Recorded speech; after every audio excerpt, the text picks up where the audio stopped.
Hello student, आज हम बात करने वाले हैं गाउस के नियम की उत्पत्ति पे। जैसा कि मैंने ये चैप्टर 2 है, इसमें विद्युत फ्लक्स और गाउस का नियम था, तो विद्युत फ्लक्स मैंने पढ़ा दिया। विद्युत फ्लक्स के बाद में मैंने आवेश वितरण, सतत आवेश वितरण पढ़ा दिया। सतत आवेश वितरण में रैखिक आवेश वितरण, पृष्ठ आवेश वितरण, आयतन आवेश वितरण, और इन जो घनत्व थे, रैखिक आवेश घनत्व, पृष्ठ आवेश घनत्व और पृष्ठ आवेश घनत्व और आयतन आवेश घनत्व, इनके बारे में भी हमने देख लिया था। और उसके बाद में गाउस का नियम, उसका स्टेटमेंट हो गया था और उससे रिलेटेड कुछ इंपॉर्टेंट पॉइंट भी मैंने बताए थे।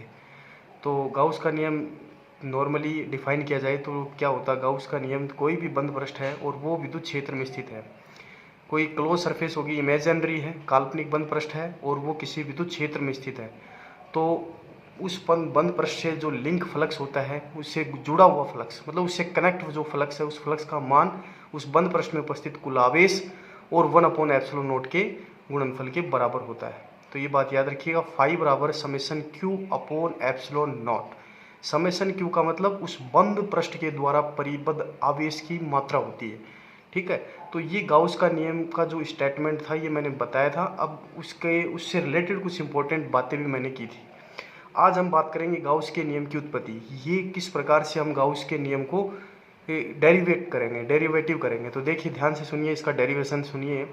देखिए, इसमें सबसे पहले हम कोई एक क्लोज सरफेस लेंगे जो कि असममित बंद पृष्ठ है, इसको असममित बोल सकते हो, यानी अनसिमेट्रिकली बॉडी है। ठीक है, असममित बंद वस्तु है, क्लोज सरफेस है, ये बंद पृष्ठ है और इस बंद पृष्ठ ये एस है और इसके किसी बिंदु ओ पर एक आवेश है।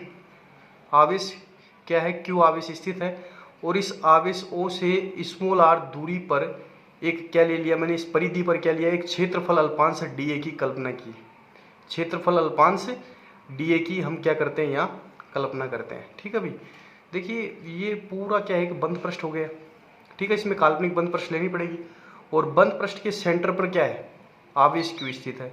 ठीक है, जो कि इस बंद पृष्ठ में परिबद्ध है और इस आवेश से स्मॉल आर दूरी, मतलब आवेश कहाँ है, ऊपर है, तो ओ से स्मॉल आर दूरी पर एक क्या लेंगे, इसी बंद पृष्ठ की परिधि पर एक क्षेत्रफल अल्पांश डीए की कल्पना करते हैं। डीए की कल्पना करते हैं, ये कल्पना कर ली यहाँ से, ये क्षेत्रफल अल्पांश डीए। तो और इस क्षेत्रफल अल्पांश के लंबवत हमने ले लिया एक क्षेत्रफल सदिश डीए, जो कि इलेक्ट्रिक फील्ड यानी विद्युत क्षेत्र ई के साथ क्या करता है, थीटा कोण बनाता है। ये क्षेत्रफल सदिश क्या करता है, विद्युत क्षेत्र ई के साथ क्या करता है, ये थीटा कोण बना रहा है यहाँ। ठीक है, थीटा कोण पे ले लिया, ई और डीए के मध्य थीटा कोण है। तो इस अल्पांश से जो लिंक फ्लक्स या अल्पांश से जो निर्गत फ्लक्स होगा, ये जो देखो, ये अल्पांश, ओनली अल्पांश की बात कर रहे हैं जिसका क्षेत्रफल क्या है, डीए। तो इस अल्पांश से निर्गत जो फ्लक्स होगा वो क्या होगा, क्या लिखते हैं हम, किस प्रकार से फ्लक्स को डिफाइन करते हैं। तो डी फाई बराबर होता है E dot d A, D phi बराबर ई डॉट डीए, या फिर ये डॉट प्रोडक्ट है यानी अदिश गुणनफल है, तो E D A cos theta, समीकरण हो गया 1। अब देखिए, इसमें बिंदु ओ पर स्थित जो आवेश है, उस आवेश के कारण हमें विद्युत क्षेत्र की तीव्रता देखनी है। भाई बिंदु आवेश है, तो बिंदु आवेश के कारण विद्युत क्षेत्र की तीव्रता क्या होगी, यानी यहाँ इस पॉइंट पे, यहाँ कोई पॉइंट है, इस क्षेत्रफल अल्पांश पर यहाँ कोई पॉइंट पी है जैसे कि, तो इस पॉइंट पी पर विद्युत क्षेत्र की तीव्रता क्या होगी, इस आवेश के कारण, क्यू आवेश के कारण। तो ई बराबर होता है के क्यू अपॉन आर स्क्वायर, ये समीकरण 1 में रखेंगे यहाँ ई की जगह, तो ये मान रख दिया के Q upon R square D A cos theta बन गई, यहाँ रख दिया ई, समीकरण 1 में ई की जगह के क्यू अपॉन आर स्क्वायर रखा है, ये के क्यू यहाँ बार रख लिया मैंने, D A cos theta upon R square किया है। देखिए ये D A cos theta upon R square क्या होता है, ये डी ओ, ये इसको डी ओमेगा वैसे बोलते हैं, डी ओमेगा बराबर D A cos theta upon R square होता है। ये क्या होता है, ये सॉलिड एंगल होता है। सॉलिड एंगल मतलब ठोस कोण बोल सकते हो इसको, ठोस कोण, या फिर इसको बोल सकते हैं अपन घन कोण, ये घन कोण होता है। ये हमेशा याद रखना, कोई पृष्ठ ही बनाती है, बंद पृष्ठ है, बंद पृष्ठ, जैसे कोई बंद पृष्ठ है और इस बंद पृष्ठ में ये हमारा क्षेत्रफल अल्पांश है और ये जो क्षेत्रफल अल्पांश है, इस अल्पांश की जो बाउंड्री है, ये एक बाउंड्री देखो, ये बाउंड्री, इसकी ये बाउंड्री, तो ये बाउंड्री इस सेंटर, इस बाउंड्री के मतलब इस क्षेत्रफल अल्पांश की जो बाउंड्री के द्वारा जो बनाया गया कोण होता है, वो कोण यहाँ घन कोण होता है, ठोस कोण होता है यहाँ। तो इसका वैल्यू होता है, डायरेक्ट वैल्यू ये याद रखना है आपको, डी ओम बराबर D A cos theta upon R square. तो इसकी जगह आप डी ओम लिखेंगे या डी ओमेगा बोलते हैं इसको, डी ओमेगा। तो समीकरण हो गया यहाँ से 2।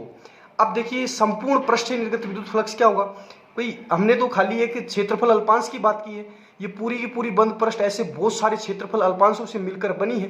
तो संपूर्ण पृष्ठ के लिए निर्गत फ्लक्स निकालना, तो क्या करेंगे, समीकरण 2 का क्या करेंगे, समाकलन कर देंगे। तो जैसे हम समाकलन करेंगे तो यहाँ इस प्रकार से देखिए के क्यू डी ओम हो जाएगा, के क्यू हम बाहर निकाल लेंगे। तो ये समाकलन डी ओम, और इसका हम करेंगे, जैसे ये समाकलन करेंगे डी ओम का यहाँ होगा 4 पाई, डी ओम का कितना होगा यहाँ 4 पाई हो जाएगा, क्योंकि पूरी बंद पृष्ठ के द्वारा केंद्र ओ पर बनाया गया जो कोण होता है वो 4 पाई के बराबर होता है। ये याद रखिएगा, डी ओम बराबर 4 पाई होता है। तो यहाँ से 4 पाई, ये के का मान रखेंगे यहाँ, तो 1/4 पाई एप्सिलॉन नॉट रखेंगे, तो 4 पाई से 4 पाई कट जाएगा, और लास्ट में जो रिजल्ट मिलेगा वो क्या मिलेगा, 5 बराबर क्यू अपॉन एप्सिलॉन नॉट के रूप में मिलेगा। तो इस प्रकार से हम गाउस के नियम की व्युत्पत्ति कर सकते हैं। तो गाउस का नियम भी क्या होता है, 5 बराबर क्यू अपॉन एप्सिलॉन नॉट। तो ये हो गया 5 बराबर क्यू अपॉन एप्सिलॉन नॉट। तो इस प्रकार से हम इसको प्रोड्यूस कर सकते हैं गाउस के नियम।